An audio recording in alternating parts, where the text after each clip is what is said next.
And yes, hello, welcome to another video. Here we are replacing stock exhaust of Interceptor 650 with the red roosters and installing Fulex, Powertronic and all. So here are the items.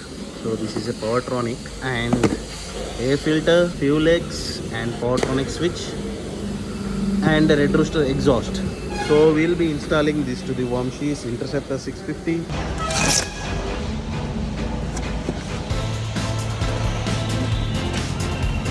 And these are nicely packed, and installation manual, and these are the exhausts. Kitchen escrow and the covers and fitment screws. So first we change our air filters. This is the stock one.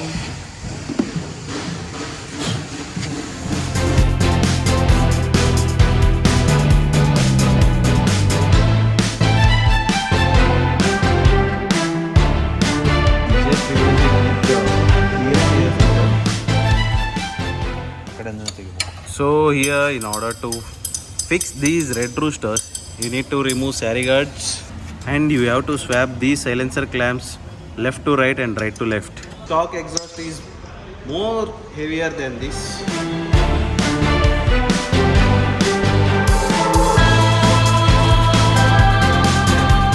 And you need to install these here.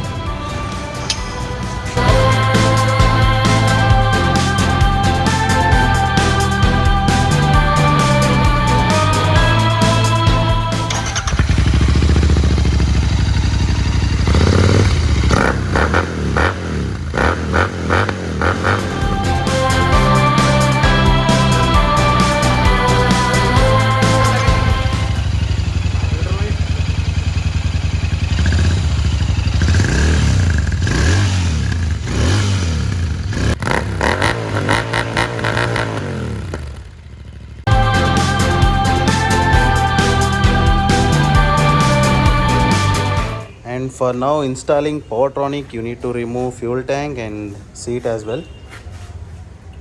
This is what we got in the box. So this is a simple plug and play application. Bunch of fuse.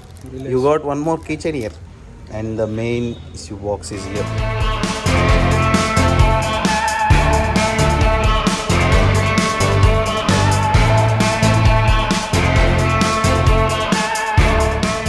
So we have connected all the wires, and first you need to remove the cap of the fuel injection and even throttle response here. To the right side it is fuel injection 2. You plug the Powertronics input here and take the Powertronics output and plug it into the stock input. This is the stock input. This is for fuel injection 2, and same as well in the fuel injection 1 to the left side. And here as well it's the same process. Remove the stock spark plug connection here and install a Powertronic input here, and the Powertronic output will be connected to the stock plug which we removed earlier from here. Same as in for the left side as well. The right side will be the number 2 and left side will be the number 1. And in the left side you'll get TPS cables here, throttle positioning sensors. So it will be here. First remove the stock plug and connect input of the Powertronics to the throttle position and connect the output to the stock input. Position all the cables to the side of your toolbox, and here will the hub which connects to the Powertronic main unit. And next part is connect the Powertronic switch to the mapped cable here, which you can find here. Yes, disconnected map 1 and connected map 2. You have to just connect the connectors here and place it in the safe position. Now get the Powertronic adapter here, so that you have to place the Powertronic here, and you have to definitely remove the toolbox. You can't able to fit the toolbox here now, and there will be a one grounding wire for that. Connected to negative terminal. Connected to the negative terminal of the battery, which is somewhere here. And connect the coupler first instead of Powertronic, then test this before connecting into the Powertronics. So if this is passed, and then you can connect your Powertronic and close and seal it everything. And here we have to install Fuel. So what do we get in this? Yep. Again we have a couple of cables here and the tags, including the stickers and Fuel switch. And here the Fuel module. And here comes the Fuel. So route the Fuel cable from here to the handlebar. So the Fuel switch, this is the Fuel switch. So Fuel switch will be placed here, and there will be a couple of cables where you need to connect to the lambda sensors. See, this is lambda 2 and that is lambda 1. Above the horn you will get the lambda sensors. So basically the same procedure. Remove the stock plugs and connect the input of the Fuel to the stock one, and connect the output of the Fuel to the stock plug.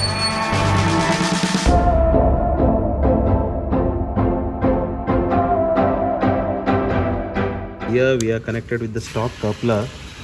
Now you can check the connections and all, but runs in the stock mappings only. So first, after all the successful connections, make sure that fuel injection 1 and spark plug connection 1 is on the left side, that is towards your gear shifter side, and 2 is towards brake side. Now turn on the ignition, and this indicates that our SPK, that is spark plug power and fuel injection power, is success. And apply a throttle here, so that you will get the you will get this red LEDs here. Did you see this TPS? Now the connection is all set. Now you need to start the engine.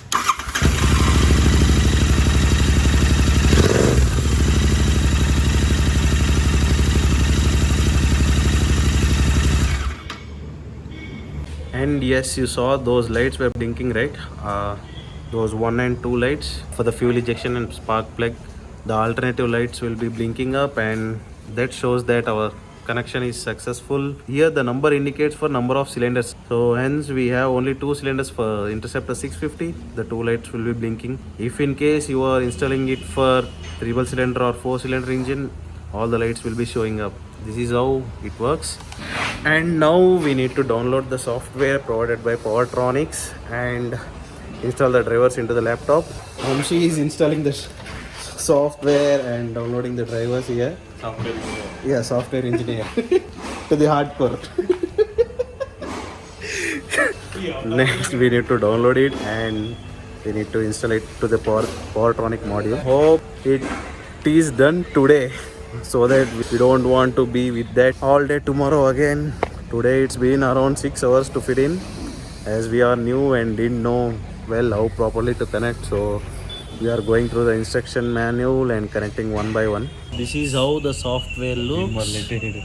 Just now we have downloaded a map which is a stock map from Powertronics. So we need to install it to the Powertronics, which is connected to the laptop cable via USB cable that is been given by Powertronics. So in case if you are still interested in more power, you just need to remap it. First we'll test with the stock map, so that we can able to understand better how it performs, and then if we are not satisfied with the performance, then we'll look for the upgrade, or we'll just remap some options there.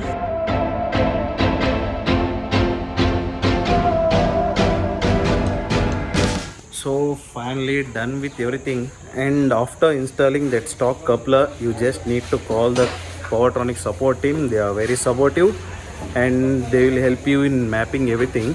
So after installing the maps and everything, you just need to idle it to 10 minutes, and for now well and good, everything has been done, and you have to wait for the performance and I'll update you.